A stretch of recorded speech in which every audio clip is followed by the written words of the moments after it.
Bringing a rescue animal into a home with a child can make you feel like you're playing a game of Russian roulette.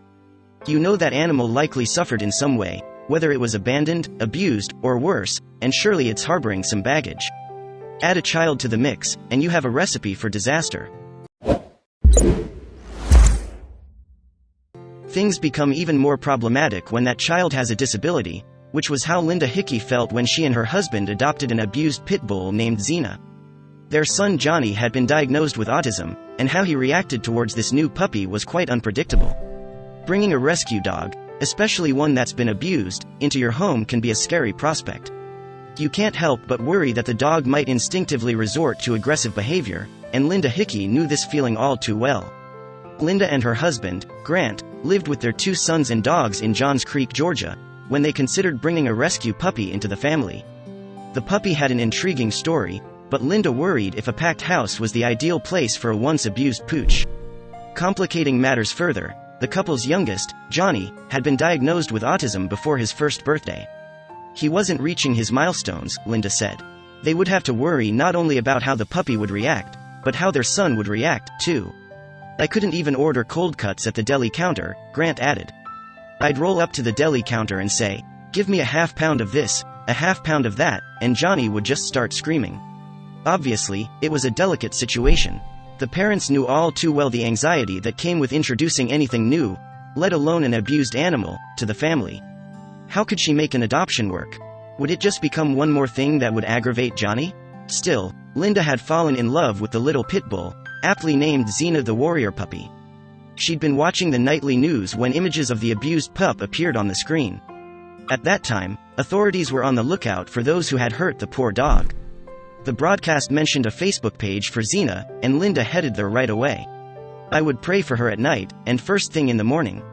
I would sign in to Facebook to see if she had made it through the night. There was no denying it, Linda was in puppy love. Linda wasn't the only one concerned about the puppy's future. Chrissy Kaczynski, founder of Friends of Animals, was one of the pooch's caretakers. "In all the years that I have been doing rescue," she said, "I have never seen a puppy in that same condition." Xena kept fighting, and with medicine, rest, and love, her health greatly improved. "She just got better and better every day and just became more of a regular puppy," Chrissy said. Soon, she'd be ready to leave intensive care and find a forever home, and Linda jumped at the chance. "After talking to Linda, we decided that they would be the best home if it would work out with them," Chrissy confirmed. But how would this once-abused puppy and the family's autistic son get along? There was only one way to find out. It was decided that Linda would host Xena for a trial visit. Thankfully, Xena couldn't contain her excitement. When Grant came home for lunch, Xena was there to plant a smooch right on his face. But the real test, Johnny, was still at school. The family already had several dogs, and Johnny paid zero attention to them. As his dad put it, it was as if they, Johnny and the dogs, were in parallel worlds that never intersected. Would the boy behave similarly with Xena? And would another dog be too many? It was time for the moment of truth. With Xena in tow, Linda drove to Johnny's school to pick him up. "He couldn't believe it," she said, stunned. "It was a complete surprise. She's licking him all over his face, and he's smiling ear to ear." It appeared that the two bonded instantly. Their friendship only became stronger from there. Later that evening, Linda caught Johnny reading to Xena in the family room. "We've spent thousands of dollars on therapy," she said. "That was the best therapy standing on 4 legs in the family room." Linda had been so worried, but Xena was, as Chrissy put it, a great example of how so many pit bulls can endure such great abuse and become absolutely remarkable family dogs. Incredibly, Xena's affection for Johnny did more than just give him a friend. Thanks to his newfound friendship, the once unbelievably shy Johnny started to open up. Now when Grant and Linda brought him to the grocery store, he wanted to go inside. That was a far cry from the kid who would throw fits at the deli counter. Everything in Johnny's life was controlled for him, but with Xena, he was regularly chopping up food and feeding the dogs all on his own.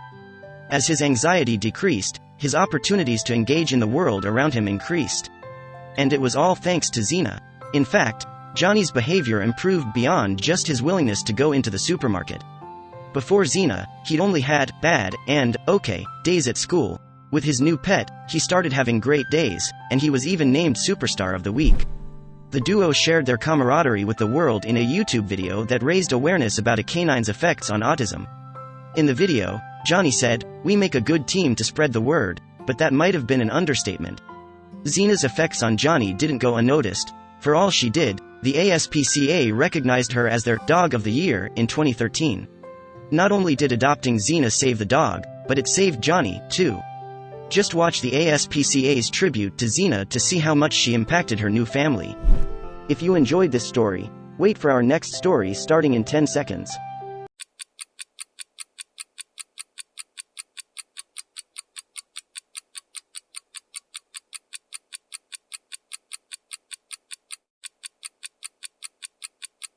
From large mammals like manatees to small crustaceans like shrimp, people enjoy learning and interacting with the otherworldly creatures who live in the watery deep. Aquariums satisfy that curiosity, letting the general public look inside the world's most unexplored habitat, the ocean. However, even the biggest marine life enthusiasts might forego their aquatic curiosities if they knew the story of a dolphin named Honey.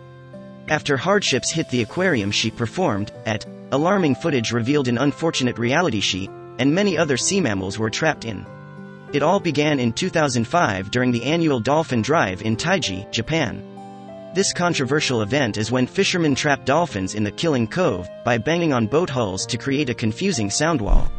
Once the dolphins are trapped, fishermen handpick the most attractive dolphins to be sold to marine parks around the world, while the other dolphins are killed for their meat. Honey was deemed a beauty, so her life was spared. It can be assumed that Honey was then put through 6 to 12 months of training, where she learned circus-type tricks before being sold to Inubasaki Marine Park near Tokyo, Japan for some serious cash. For years, Honey spent her days providing entertainment for guests of the park with several other dolphins in a very small enclosure. But that all came to an abrupt stop in 2011. The park fell onto hard times after an earthquake and tsunami hit the area, and over time, her fellow dolphins passed away. The two natural disasters ultimately led to a nuclear meltdown, which deterred tourists from visiting northeast Japan altogether. Eventually, the Inubasaki Marine Park was forced to close their doors. The owner of the park was tasked with the responsibility of finding new homes for the animals with little to no regulatory guidance over the relocation of its residents. The public paid no mind to the closure of the marine park, that is, until one activist group put an end to animal cruelty and exploitation. Peace captured an eerie sight from inside the abandoned marine park. Video footage showed Honey the dolphin floating in her small enclosure months after the abandonment of the aquarium.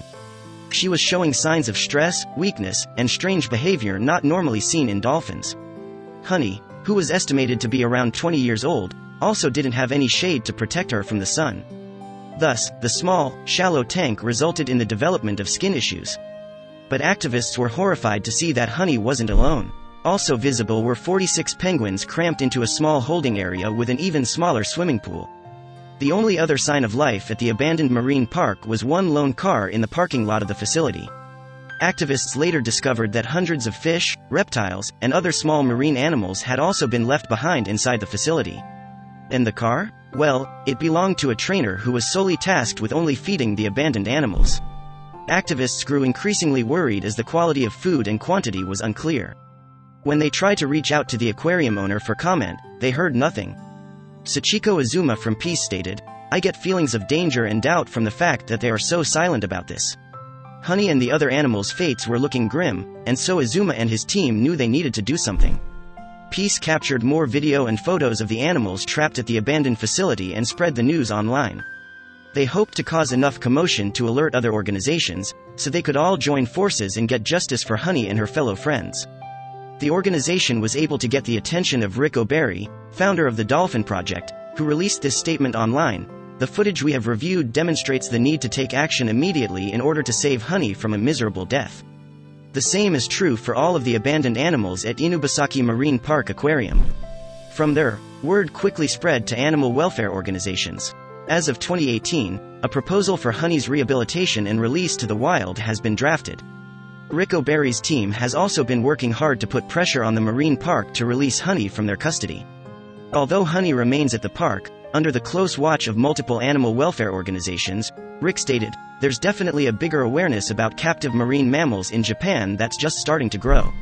At least Honey's story has brought the long-debated topic of captive animals in aquariums back into the public eye. Now, aquarium goers must ask, were the animals purchased strictly for commercial use and gain, or were they rescued from a life-threatening situation? Many times, the travelers who visit aquariums are unaware of the conditions animals live in. Footage of Honey and the rest of the mammals at the Inubasaki Marine Park might change that. And it already has. The Japanese Association of Zoos and Aquariums recently withdrew its support of the annual dolphin hunt. Akiko Mitsunobu stated, "Honey is a symbol of both the problem of marine parks and Taiji's hunting practices.